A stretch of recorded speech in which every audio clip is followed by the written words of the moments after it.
Tu dis non, mais au lieu de t'arrêter là, tu commences à t'expliquer sans fin. Pourquoi ressens-tu le besoin de te justifier, de t'excuser ou de donner des raisons que personne n'a demandées? Pourquoi dire non? Te laisse-t-il avec de la culpabilité, de l'anxiété ou le sentiment d'avoir mal agi? Et le plus troublant, pourquoi certaines personnes peuvent-elles refuser en une seule phrase, alors que toi, tu as l'impression de devoir convaincre les autres? Reste là, car comprendre cela n'est pas une question de communication, mais de psychologie profonde. Dire non devrait être simple. Un mot court, clair et suffisant. Pourtant, pour beaucoup de personnes, ce mot s'accompagne d'une chaîne d'explications, d'excuses et de justifications qui semblent impossibles à arrêter. Je ne peux pas aujourd'hui, c'est que je suis très fatigué. Et puis, j'ai d'autres choses à faire. Ce n'est rien de personnel. J'aimerais vraiment, mais là, tout de suite, je ne peux pas. Après l'avoir dit, la culpabilité apparaît. L'esprit ressasse la conversation encore et encore. L'anxiété surgit quant à la réaction de l'autre personne. Le sentiment d'avoir été égoïste, froid ou incorrect. Ce schéma ne sort pas de nulle part. Il a des racines profondes et se forme généralement très tôt. Beaucoup de personnes ont appris que dire non avait des conséquences. Le rejet, le conflit, la punition émotionnelle. Pour l'éviter, elles ont développé une stratégie inconsciente. Adoucir la limite par des explications. Il ne s'agissait pas de mieux communiquer, il s'agissait de se protéger. Avec le temps, le cerveau associe le refus direct au danger. Alors il tente de compenser, en offrant des raisons, des détails et des excuses, comme si le non en soi ne suffisait pas. Le problème est que cette stratégie, qui a pu être utile autrefois, devient épuisante à l'âge adulte. Chaque limite se transforme en négociation. Chaque refus est ressenti comme une dette émotionnelle. Le plus important est de comprendre ceci. Si tu ressens de la culpabilité en disant « non », ce n'est pas parce que tu fais quelque chose de mal. C'est parce que ton système nerveux a appris que poser des limites était risqué. Ce schéma passe souvent inaperçu, car il est normalisé. Les gens applaudissent celui qui s'explique, celui qui est attentionné, celui qui ne dérange pas. Mais le coût interne est élevé. Épuisement émotionnel, ressentiment, sensation constante d'être disponible pour tout le monde, sauf pour toi. Et ici apparaît une question clé. Et si trop s'expliquer n'était pas un trait de personnalité, mais une réponse apprise? Pour le comprendre, il faut d'abord regarder comment certains esprits traitent l'information différemment. Toutes les personnes qui s'expliquent trop ne le font pas par peur. Dans certains cas, le besoin de détailler ne naît pas de la culpabilité, mais de la manière dont le cerveau traite l'information. Il existe un type de traitement cognitif appelé bottom-up. Dans ce modèle, l'esprit construit la compréhension à partir des détails et non des conclusions générales. D'abord viennent les données, puis le sens. Les personnes ayant ce type de traitement ont souvent l'impression qu'une explication incomplète est, au fond, une explication incorrecte. Elles ne cherchent pas à convaincre, elles cherchent à être précises. Ce schéma est courant chez les personnes avec un TDAH, des traits du spectre autistique ou simplement un esprit hautement analytique. Pour elles, omettre des détails génère un inconfort interne, non pas par peur du jugement extérieur, mais parce qu'elles ont le sentiment de ne pas avoir communiqué la réalité complète. De l'extérieur, cela peut ressembler à de l'insécurité. Mais de l'intérieur, c'est vécu comme de la cohérence. Le problème apparaît quand ce style cognitif se mélange à des contextes sociaux qui ne requièrent pas autant d'informations. L'esprit suit sa logique interne, mais l'environnement interprète l'excès d'explication comme un doute ou un manque de fermeté. C'est là que beaucoup de personnes se perdent. Elles pensent qu'elles doivent se corriger, que quelque chose ne va pas dans leur façon de communiquer. Mais ce n'est pas le cas. Le traitement bottom-up n'est pas un défaut, c'est une architecture mentale différente. Cependant, il est crucial de différencier ce style cognitif d'un autre phénomène bien distinct. Un phénomène qui naît de la peur et non de la structure cérébrale. Quand tu expliques parce que tu aimes partager des détails, c'est de l'information. Quand tu expliques parce que tu as peur de décevoir, c'est de la défense. La plupart des gens qui souffrent en disant « non » ne sont pas simplement en train d'informer. Ils essaient d'éviter une réaction négative. Comprendre cette différence est essentiel. Tout excès d'explication ne doit pas être éliminé. Seulement celui qui surgit comme une réponse d'autoprotection. Et pour comprendre cette réponse, il faut parler d'un mécanisme psychologique spécifique. Un mécanisme qui s'active quand dire « non » semble dangereux. Quand dire « non » active la peur, le corps ne pense pas à la communication, il pense à la survie. En plus des réponses connues au stress, fuite, combat ou sidération, il existe une quatrième réaction moins visible, le phoning. C'est la tendance à vouloir plaire, à céder et à s'expliquer à l'excès pour éviter le conflit. Les personnes qui développent cette réponse ont appris, consciemment ou inconsciemment, que maintenir l'harmonie était plus sûr que de marquer des limites. Non pas parce qu'elles étaient faibles, mais parce qu'à un moment donné, elles ont eu besoin de s'adapter. Dans des contextes familiaux ou sociaux, où le désaccord entraînait une punition émotionnelle, un rejet ou une tension constante, le cerveau a trouvé une solution. Si je m'explique bien, si je suis compréhensif, si je ne dérange pas, je serai en sécurité. Avec le temps, ce schéma s'automatise.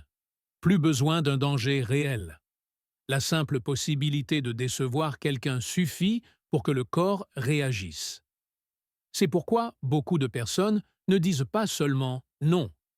Elles l'enveloppent, elles l'adoucissent, elles le justifient, elles le transforment en quelque chose de presque méconnaissable. Elles ne communiquent pas. Elles demandent la permission d'avoir une limite. Le problème est que le phoning n'élimine pas le conflit. Il ne fait que le déplacer vers l'intérieur. L'autre personne peut être satisfaite, mais toi, tu finis épuisé, plein de ressentiment ou avec la sensation de t'être trahi.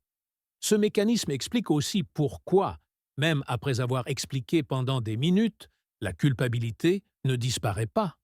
Parce que l'explication n'a jamais été l'objectif réel. L'objectif était de se sentir en sécurité.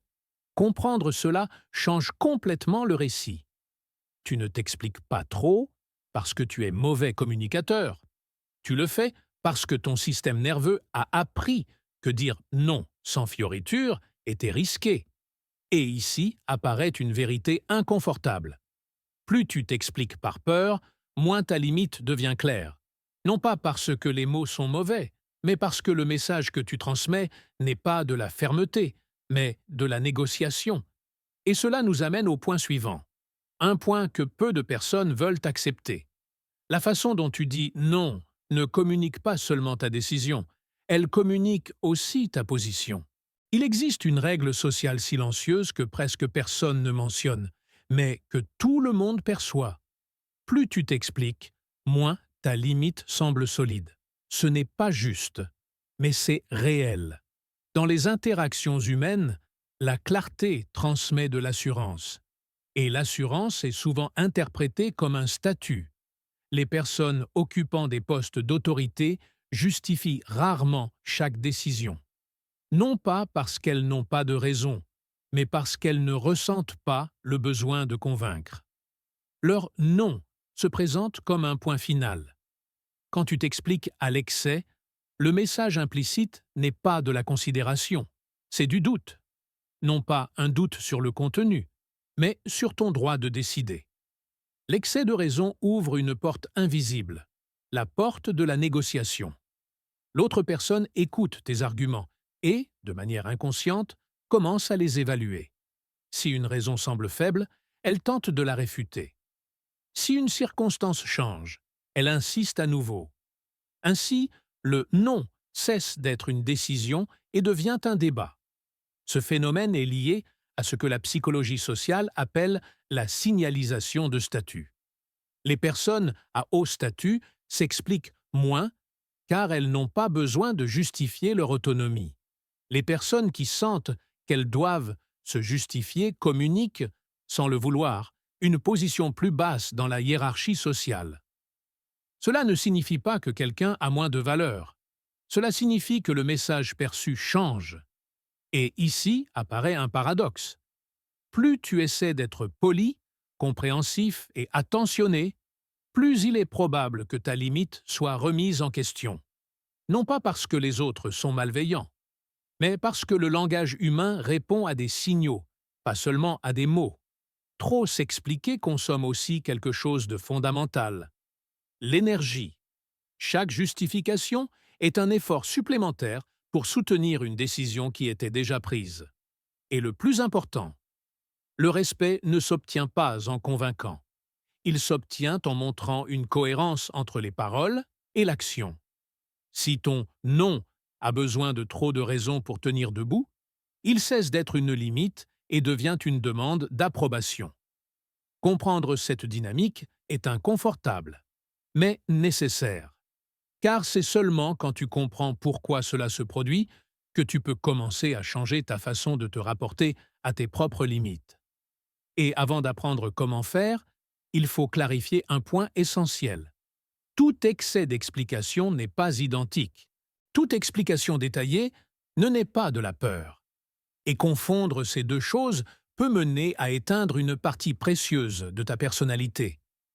Il existe une différence claire entre l'infodumping et l'explication défensive. L'infodumping se produit quand tu partages des informations parce qu'elles t'intéressent, te passionnent ou te semblent pertinentes. Tu parles avec enthousiasme, avec curiosité, avec le désir sincère d'approfondir. Il n'y a pas de tension dans le corps, pas d'urgence à être acceptée. Il n'y a qu'un échange. L'explication défensive est différente. Elle apparaît quand le corps est en alerte, quand la voix s'accélère, quand tu ressens le besoin de te justifier avant même que quelqu'un ne le demande. À ce moment-là, tu ne partages pas. Tu te défends. La clé pour les distinguer n'est pas dans la quantité de mots, mais dans la sensation interne. L'infodumping élargit. L'explication défensive contracte. Beaucoup de gens, en découvrant que trop s'expliquer peut réduire le respect, tentent d'éliminer toute explication. Ils deviennent rigides. Ils se répriment. Ce n'est pas l'objectif. Tu n'as pas besoin d'arrêter d'être détaillé. Tu as besoin d'arrêter de t'expliquer par peur. Ici apparaît un concept important, l'égoïsme stratégique. Il ne s'agit pas d'être froid ou distant. Il s'agit de prioriser ton énergie dans les contextes où cela compte vraiment. Avant d'expliquer, une question simple peut tout changer. Est-ce que je partage parce que je le veux ou parce que je crains la réaction de l'autre? Si la réponse est la peur, l'explication ne te protégera pas. Elle ne fera que prolonger l'inconfort. Prendre soin de son énergie n'est pas de l'égoïsme. C'est une responsabilité personnelle. Beaucoup de gens confondent gentillesse et autosacrifice. Mais poser des limites claires est aussi une forme de respect, envers toi-même et envers les autres. Ce changement d'approche n'implique pas de confrontation. Il implique de la clarté. Et cette clarté s'appuie sur un outil simple, mais puissant. Une règle qui peut transformer la façon dont tu dis « non » sans perdre ton authenticité. Il existe une règle simple qui change complètement la façon dont on établit les limites. On l'appelle JADU, justifier, argumenter, défendre ou expliquer. Quand tu dis « non » et que tu entres dans l'une de ces 4 actions, ta limite cesse d'être une limite et devient une invitation au débat. Non pas parce que l'autre personne veut te manipuler, mais parce que le langage lui-même ouvre cet espace. Chaque justification crée une fissure. Chaque argument offre quelque chose qui peut être discuté. Chaque défense implique qu'il y a une attaque. Chaque explication suggère que le « non » n'est pas encore fermé. C'est pourquoi beaucoup de personnes sentent que, plus elles s'expliquent, moins leur refus est efficace. Le problème n'est pas la clarté. c'est la structure du message. Un non complet n'a pas besoin de soutien.